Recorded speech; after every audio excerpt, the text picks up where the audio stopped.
Okay, welcome to the first lesson. So in lesson one, I'm going to start by going over some general problem-solving strategies.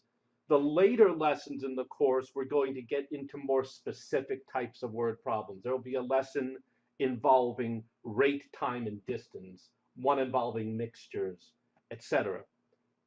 What I'm going to do, I'm going to cover a wide variety of problems here. And again, I'm going to focus on some general strategies.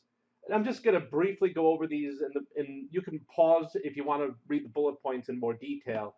But you know, major things like decide what your variable is going to be, have a statement like let x equal length. This might seem unimportant, but when you have a word problem, for example, that the number you solve for, we're going to set these up such that the number, the x that you solve for is your final answer, but that's not always the case. So you want to keep track of what you're looking for and what you're solving for and make sure those are the same thing. So this is a very important step. Make a drawing, visual, or diagram. Again, not all of these tips will apply in all problems, but make some sort of diagram. If you're talking about three sides to a triangle, just draw a triangle. It doesn't have to be, it doesn't even have to be to scale, but just draw a triangle. Two trains are leaving a station. You draw a dot representing the station, and you have, for example, train A and train B, something like that.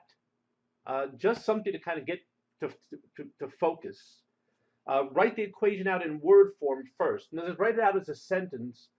Find out what you're solving for, let that be your variable, and then slowly substitute that variable and then use the other relationships to kind of fill in the sentence.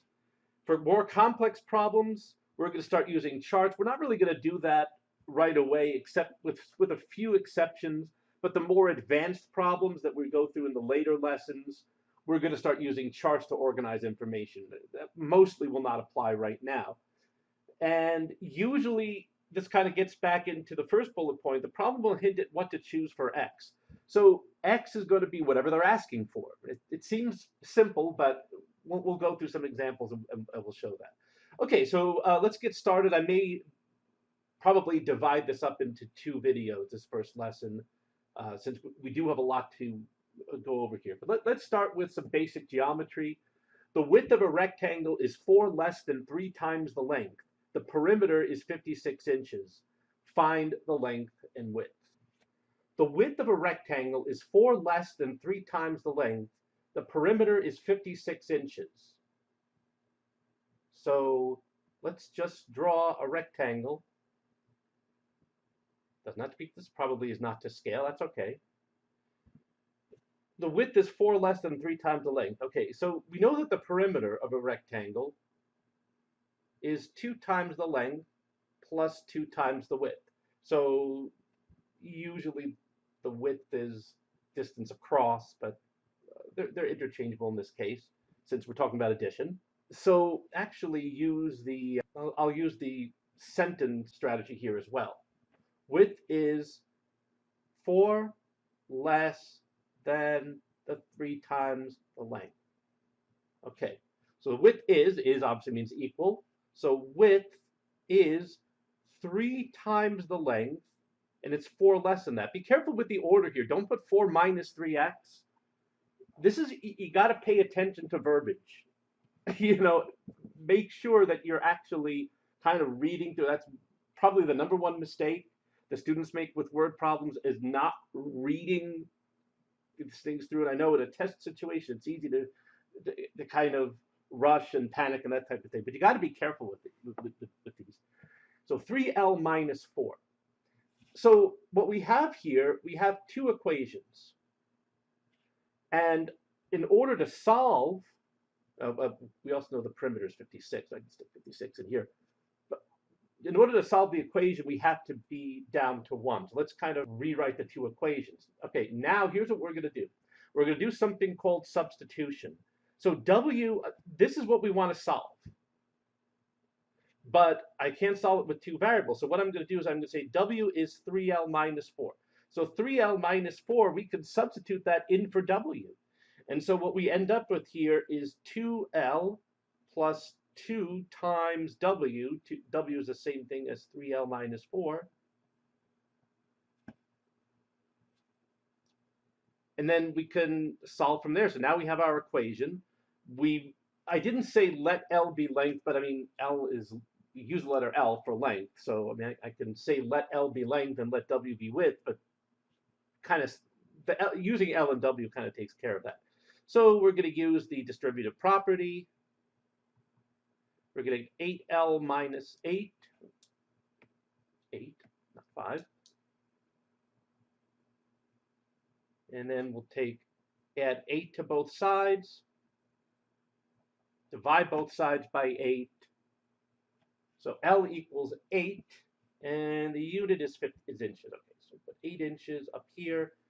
And the width, well, the width is 3 times L minus 4. So that's 24 minus 4, and that's going to be 20. So obviously this, I know, the longer length is 8. Looks like the shorter length is 20. But that's okay. Again, we knew this wasn't to scale going in. So what the point was not to make this, even if I switched these, it still wouldn't be to scale. So bottom line is, that's our answer. The length is 8 and the width is 20, or you might say the width is 8 and the length is 20, but like I said, because it's addition and multiplication, they're both interchangeable. All right, let's do one more for this video, and then we'll do the last 4. I don't want to make this too long. Jimmy is 24 years younger than his father. 3 years ago, his father was 3 times his age. What are their ages now? Okay. So I'm going to use, I know I mentioned I'm not going to use charts until the more advanced word problems.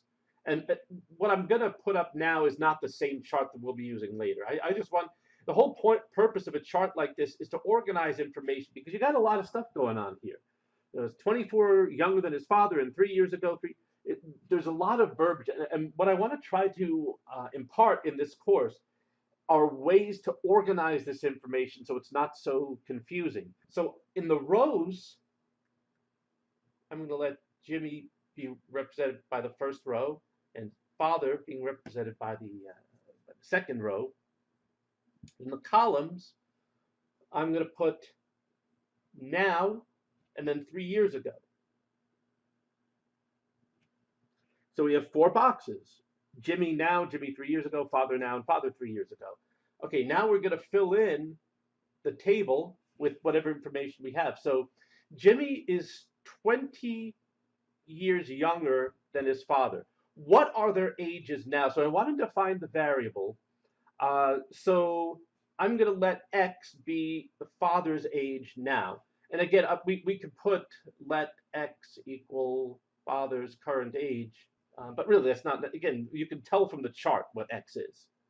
So that sentence really isn't necessary here, as long as you have some way of indicating what X is. It's through a chart or a diagram like we did in the last problem. Okay, Jimmy is 24 years younger. Now, the reason I chose, I had to put X in one of these, in one of the left boxes, because that's what's being asked for. What are their ages now? So why would I put, so I could have put the X in Jimmy's box. The reason I chose to put it in the father's box is because Jimmy's age is being given in terms of his father. Jimmy is 24 years younger. So I could have put an X in Jimmy and an X plus 24 in the father's age. But if one of them is being given in terms of the other, I'm just going to put the second one. I'll make that our X. Now, 3 years ago, well, if Jimmy's X minus 24 now, then 3 years ago he was 3 years younger, so that'll be X minus 27. The father is X now, then 3 years ago was X minus 3. So there we go. We have the chart filled in. Now we're ready for our relationships. 3 years ago, his father was 3 times his age. So let's fill that in. Father 3 years ago is 3 times Jimmy's age 3 years ago. See where this is going? And we already have those variables. Father 3 years ago was X minus 3. Jimmy's age 3 years ago was X minus 27. And there's our equation. So a lot of this is in the setup. Once you have the equation, I'm going to use the distributive property. I'm going to get 3x. 3 times 27 is 81. And I'm going to subtract 3x from both sides, add 3 to both sides, and I can solve for x. X is 39. So let's fill this in. I'm going to fill in the numbers to the chart just to kind of check our work. So Jimmy's father is 39 right now, which means Jimmy is 24 years younger. That's going to be 15. 3 years ago, Jimmy was obviously 12. Father was 36, and you can see 36 is 3 times 12. And so the answer then, what other age is now? His father is 39 and Jimmy is 15. Okay, so I'm going to cut the video off right here. We have a few more problems to go, and I'll put those in a separate video.